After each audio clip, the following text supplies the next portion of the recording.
Hey everybody, what's up? Duncan here. I'm going to show you what we in Oregon do for fun on a Saturday night. You know, a lot of people like to go out and drink. They like to get in accidents and do a lot of dumb stuff, get in trouble and all kinds of stuff.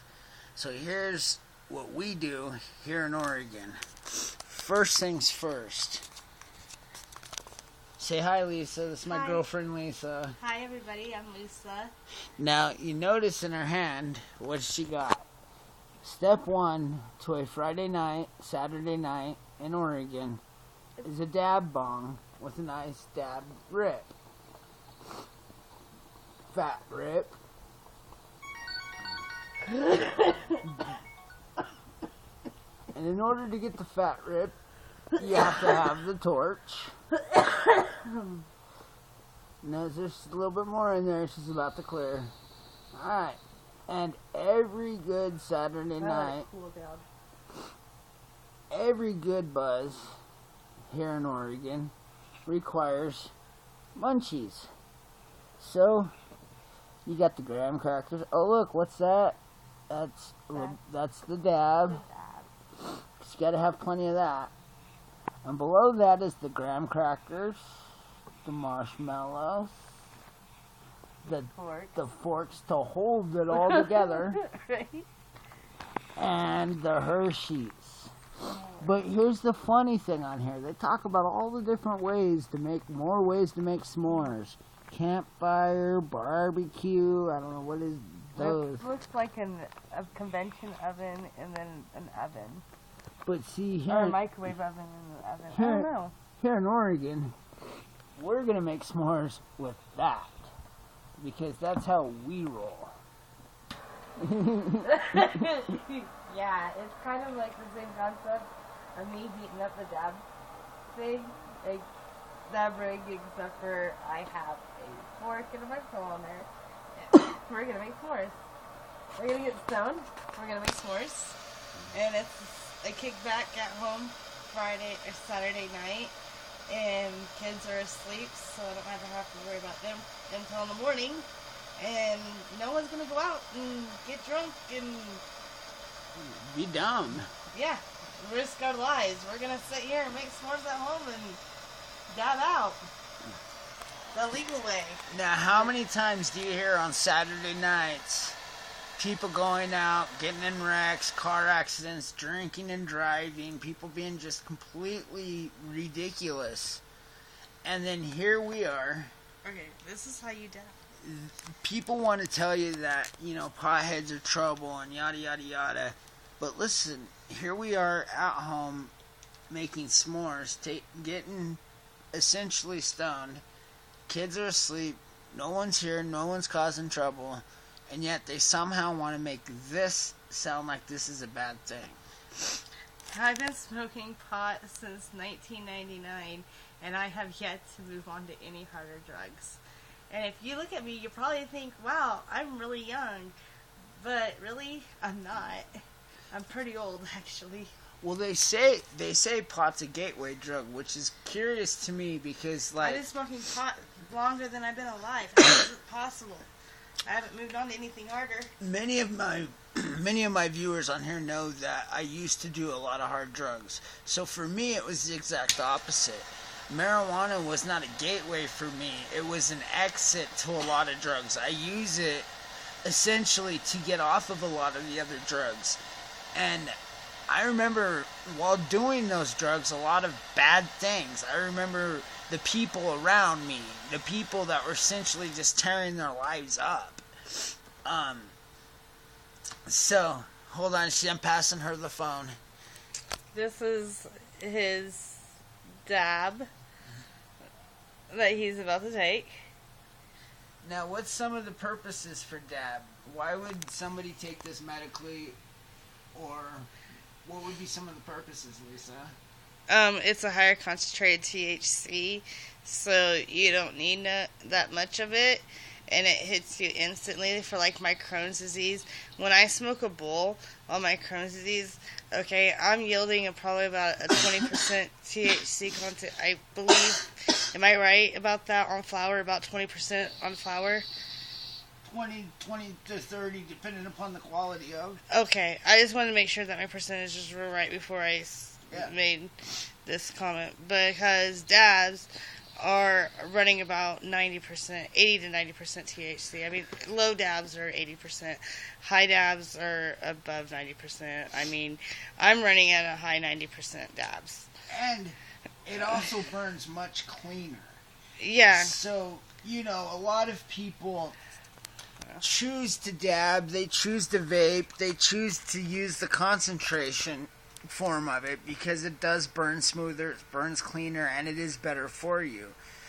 Essentially, it removes a lot of the bad things from the plant, and essentially from that point, then what you're smoking is just the I don't want to say the good stuff, but it's really the stuff that's most ideal without really being harmful, I guess is the best way to put it. Right. And here's you don't have to smoke a whole lot of it either to get it. Right. You really don't. And my back has been tore up, as I've been talking recently that I'm having issues with my back, and I don't really want to get into the details or not, but regular marijuana doesn't always cut it. It kind of does, but when I have the CBDs or when I have the oil, it's just a different type of pain reliever. It's on a whole new level. And that's really, where you're looking at it. And another really good thing is the CBDs. Have you tried those CBDs? Oh, yeah. We have that candy. Yeah, and I got the here's a few things that... I'll take fun. Okay. It's going to be easier for me being on your videos like this. Oh, yeah, I'm going to be in a lot of his videos for a little bit. Just let you all viewers know. So first is this CBD. It's a roll-on. It is amazing. And it works amazing. It's almost like an icy hot. It's a living freeze. A live freeze. Yeah, it's absolutely amazing. And then on top of that, we got the CBD gummies, which themselves are pretty good stuff for just what low milligram they are. And we gotta eat those up too soon. Yeah, I almost forgot about them actually, kind of. And then we got, of course, the oil, and but they have you had the flour too. Oh well, yes, and I got the course the flour. The flour, of course, because you can never go wrong with good bud. I don't know if you could see that really. Oh, yeah, they can see it. But that's, you can never go wrong with a good nug here and there. Something good to get the edge off when you're hurting. But honestly, I'm a marijuana advocate. I believe in both medical and recreational, but the problem is recreational, to me, is diluted by government control. And I think it always will be. And that's why I consistently vote against, recreational. But the minute they say a recreational pot that's not controlled by the government, I'll be all over that. But here, let me help you out. What would you say to that, Lisa? What for recreational, national? I don't know. Because, see, I don't... You put me on the spot here, didn't you? Oh, yeah. I mean... I don't think, I don't think the government should regulate how much... if you want to grow it, you should be able to grow it. Honestly. But how many plants you want to grow should be, up to you. I don't think you should be able to... Do you think the government is ever going to really let the normal citizen grow whatever he wants or they want without any... Eventually it's going to take over that way where they're going to have no control of it because there's going to be all these... Well, see, that's... See, they're not really... I don't think... I believe that what we're going through right now is kind of like a dry opening. It's like a trial and error. It's a soft opening. I think they call them soft openings. What it is they give you it, they milk it along with you. They want to know just how many people are going to be interested, or just how many people are going to start wanting it and growing it. It's just like getting a person addicted to drugs.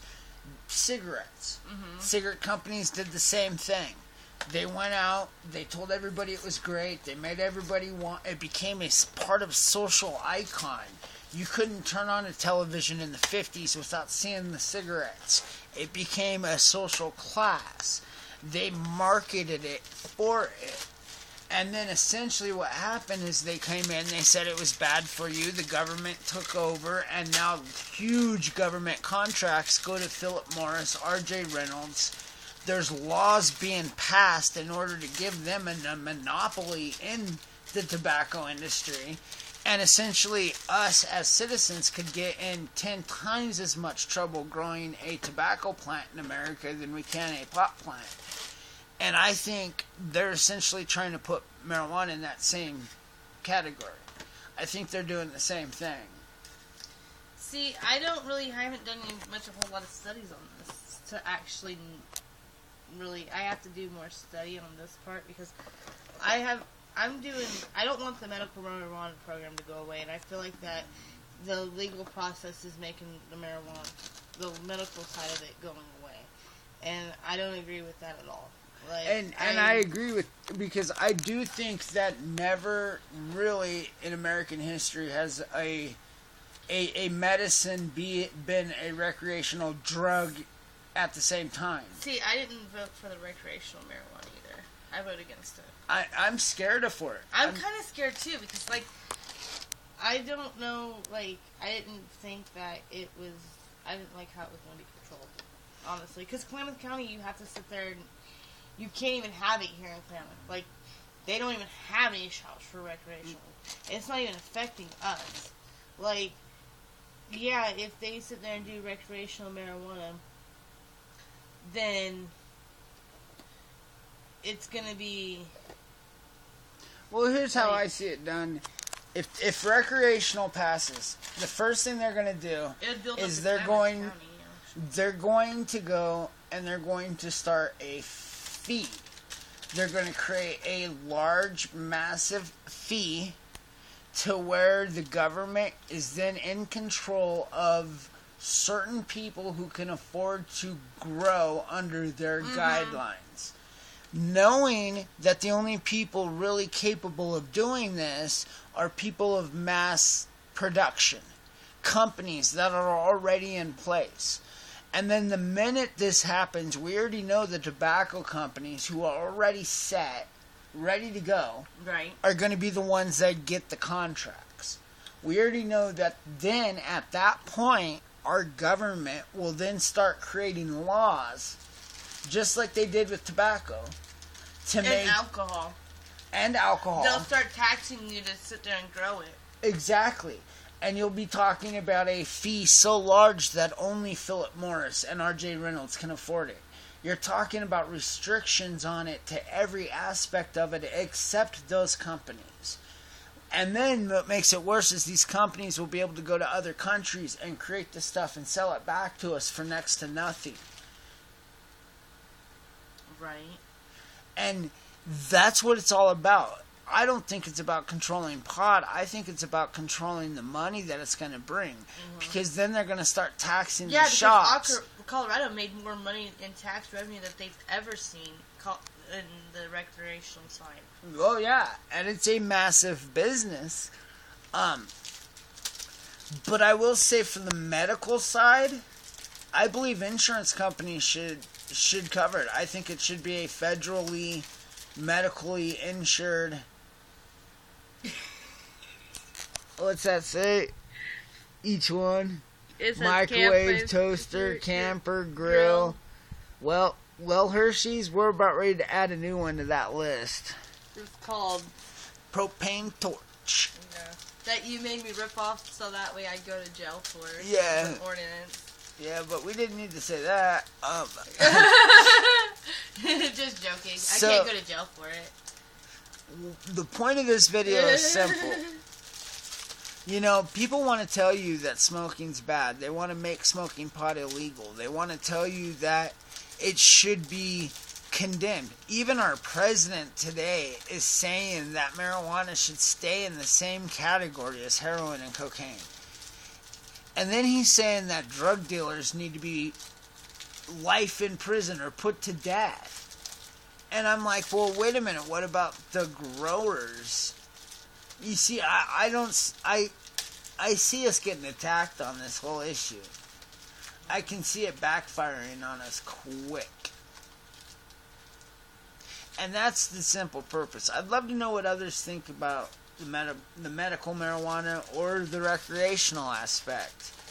But we're about ready to get this s'mores on. I'm going to film us going live making some s'mores the Oregon way. I'm hoping this will work out. We're going to find out if it works out because we're trying it on YouTube for the first time. Yeah, it's kind of an experiment, so. I would imagine it would. I would imagine. Yummy, yummy, yummy. What you should do is grab grab your little flat skillet thing or whatever, and you have something to put them on, and I bet that'd work good. What?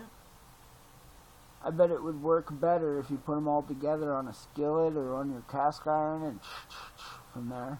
Why? I was gonna put it right here, like this. Let's see what she does. I gotta see what she does. I can't wait to see this. She's gonna fork. She's forked in the marshmallow. I'm doing it the little redneck way. Now comes the torch.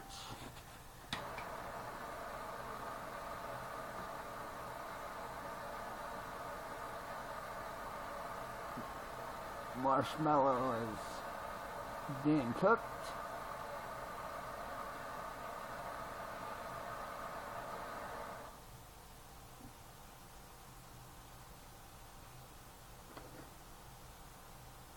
Marshmallow is applied. Kinda. Use the other crocker. I see this being kind of messy. Yeah, something like that. Looks like a s'more. It'll work. What's it taste like? We don't know yet. Like a s'more? I think it's really good, honey. And that is how you make s'mores in Oregon. Thank you for watching. Have a good evening, and we'll be back later with some more videos. Sure. Let me take a bite of this stuff before I leave.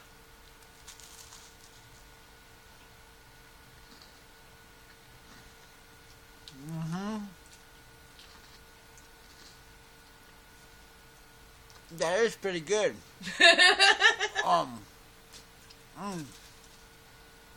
Yeah, Hershey's, you need to add torch to that.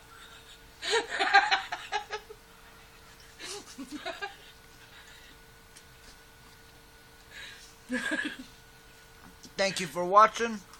Hope you enjoyed and having as many laughs as I am. I'll see you in the next video. Peace. Duncan and Lisa. Out. Peace. We're gonna do this again.